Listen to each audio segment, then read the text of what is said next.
everybody, welcome to my homestead and welcome to my channel. So just as I was about to go on with my day, after doing the last video, talking about the Independence, Missouri Visitor Center of the church and the BYU Jerusalem Center and Adamondayaman, I was looking at a picture of the Independence Visitor Center and I noticed something, a detail. Now, this is a detail that somebody had actually pointed out about the BYU Jerusalem Center. So before you go any further, if you haven't seen my last video, you'll probably need to watch that first because it introduces the idea why the visitor center could become a temple in the future. And it actually seems like that's kind of the case based on what we've researched. This comes from the diary of Alvin R. Dyer when they were constructing the visitor center. So just go watch that video and then come back to this one. So I was looking at this and we had already noticed the similarity between the BYU Jerusalem Center and the Independence Visitor Center with these arches, right? We already knew that. You look at the two, here's the BYU Jerusalem Center with its arches, and then here's the Independence Visitor Center with its arches, okay? Now, somebody, I can't remember who, so I'm sorry, but somebody had noticed when I was doing my BYU Jerusalem Center videos that there are 11 arches here. Okay, and I suspect that person thought that there would probably be 12, right? Wouldn't that just make sense? Because if this is going to become a temple in the future, wouldn't it make sense that they would probably have like 12 for the 12 tribes of Israel? But as it turns out, there's 1, 2, 3, 4, 5, 6, 7, 8, 9, 10, 11. And this is the main level right here. I mean, you can see like this, here's like the first level, and then there's like another level up here, I believe. But it has 11 for some reason. Now, if you don't think that this could become a temple in the future, then of course, it doesn't matter. Who cares how many arches there are? But if it is a temple in the future, then it may matter. Now, the thing that's interesting is that the visitor center in Independence, well, guess what? 1, 2, 3, 4, 5, 6, 7, 8, 9, 10, 11. What? Why? Is that just a coincidence? I don't think so. I don't think so. I am now, like, the more and more I look into this, the more and more I think that these really are future temples. And I don't know what the significance of 11 is. You know, you do have the 12 tribes of Israel.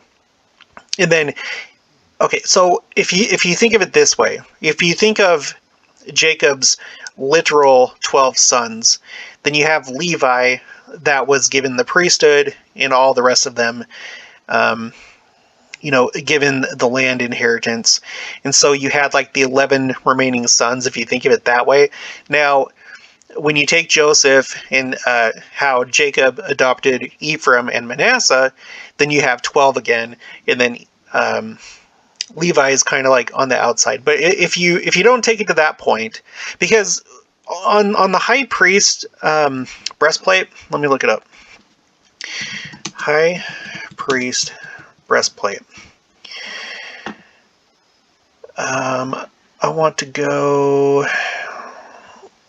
Let's go here. Actually, I want to go to the Temple Institute. Let's see, Temple Institute, because at this website, I think it actually spells out which tribes are assigned to which stone. Sorry. I could have sworn. Okay, here it is. So you have Reuben, Simeon, Levi, the top three. Judah, Dan, Naphtali, the next row.